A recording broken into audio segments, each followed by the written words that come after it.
గతంలో ఇదే రాహుల్ గాంధీ గారు హైదరాబాద్ సెంట్రల్ యూనివర్సిటీకి ఆనాడు 2 సార్లు వచ్చినారు ఒకటే నెలలో.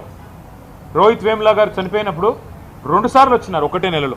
కానీ ఇటువైపు ఇప్పుడు కనీసం తిరిగి కూడా చూడట్లేదు. కనీసం ఒక మాట కూడా ముఖ్యమంత్రి గారికి చెప్పాలన్న ఆలోచన కూడా రాహుల్ గాంధీ గారికి వస్తలేదు. ఇదే రాహుల్ గాంధీ గారు బొంబాయి మహానగరంలో ఆర్ఏ ఫారెస్ట్లో 800 ఎకరాల్లో 2500 చెట్లు కొట్టేస్తారంట. అంటే అక్కడ మెట్రో నిర్మాణం కోసం అక్కడ ఒకటి షెడ్ కడతారంట. అంటే ఇదే రాహుల్ గాంధీ గారు హడావుడి చేసినారు. అయ్యో ముంబైలో లంగ్ స్పేస్ లేకుండా పోతుంది, ముంబైలో పర్యావరణ సమతుల్యత దెబ్బతింటుంది, ఇన్ని 100 ఎకరాలు పోతే ఎట్లా కాంక్రీట్ జంగల్గా ముంబై మారిపోయింది అన్నారు. మరి ఇవాళ హైదరాబాద్, పశ్చిమ హైదరాబాద్ ఏమైపోయినా పర్వాలేదా? కేవలం మీ కాంగ్రెస్ ప్రభుత్వానికి డబ్బులు రావడానికి, వేల కోట్ల రూపాయలు సంపాదించుకోవడానికి, పిల్లల భవిష్యత్తు, హైదరాబాద్ భవిష్యత్తు నాశనమైనా పర్వాలేదా? ఉన్న కొద్ది లంగ్ స్పేసెస్ని ఇష్టం వచ్చినట్టు అమ్ముతారా? ఇది మీకు సమ్మతమైన రాహుల్ గాంధీ గారు? ఒక ఆర్ఏ ఫారెస్టే కాదు, ఇదే రాహుల్ గాంధీ గారు ఛత్తీస్గఢ్లో హస్దియో అనే ఫారెస్ట్ ఉంది, HASDEO.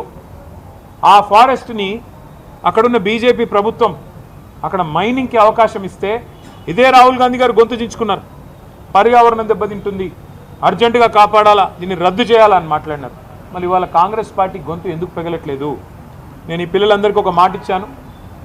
ఖచ్చితంగా మా పార్లమెంట్ సభ్యులు 4వ తారీఖు దాకా ఏదైతే పార్లమెంట్ సమావేశాలు జరుగుతూ ఉన్నాయో, రాజ్యసభలో మా పార్లమెంట్ సభ్యులు ఈ అంశాన్ని ఖచ్చితంగా లేవనెత్తుతాం. ఖచ్చితంగా వారిని మరి అడుగుతాం, కేంద్ర ప్రభుత్వాన్ని కూడా అడుగుతాం, మీ స్టాండ్ ఏంది అని. ధర్మేంద్ర ప్రధాన్ గారిని అడుగుతాం, మీరు ఎందుకు జోక్యం చేసుకోవట్లేదని, కేంద్రం ఎందుకు పట్టించుకోవట్లేదని అడుగుతాం.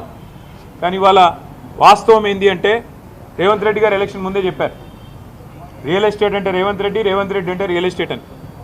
ఫస్ట్లో మనమే అప్పుడు జాగ్రత్త పడి ఉండాలి. ఎలక్షన్లు అయిపోయిన కొత్తలో, ఎలక్షన్ కంటే ముందో ఆ రోజు వచ్చిండు, అక్కడ ఫుట్బాల్ ఆడిండు హెచ్సియూకి వచ్చిండు, ఫుట్బాల్ ఆడిండు. అప్పుడే కన్ను పడ్డది భూముల మీద. ఇప్పుడు పిల్లల్ని ఫుట్బాల్ ఆడుతూ ఉన్నాడు, లెక్క చేయట్లేదు. నా డబ్బుల కోసం, మా కమిషన్ల కోసం ఏదైనా సరే, పిల్లలు చచ్చినా సరే, ఏదేమైనా సరే, కానీ నేను వదిలిపెట్టను అన్నట్టుగా రేవంత్ రెడ్డి వ్యవహారం ఉన్నది. మరి నేను అడుగుతున్నా, మీకు బాధ్యత లేదా రాహుల్ గాంధీ గారు? మీ ముఖ్యమంత్రిని నియంత్రించాల్సిన బాధ్యత, ప్రజాస్వామికంగా ఉండాల్సిన బాధ్యత, ప్రజాపాలన అన్నప్పుడు అందులో కొద్దిగా ప్రజాస్వామిక స్ఫూర్తి ఉండాలనే ఇంగితం మీకు లేదా? ఇక్కడ నెమళ్ళ రోదన్లు, అక్కడ జింకలు పరిగెడుతున్న విధానం ఏం కనబడతలేదా మీకు? ధ్వంసం కాబోతున్న చెరువులు కనబడతలేవా? దెబ్బతినబోతున్న పర్యావరణం కనబడతలేదా? అక్కడ కొన్ని ఎగ్జాటిక్ స్పీషీస్ ఉన్నాయి, ఫ్లోరా ఫానా ఉంది అక్కడ పెద్ద ఎత్తున. ఇదంతా ధ్వంసమైపోతుంటే మీకు, మీ నాయకత్వానికి ఇదేం వినబట్టలేదని మేము అడుగుతూ ఉన్నాం.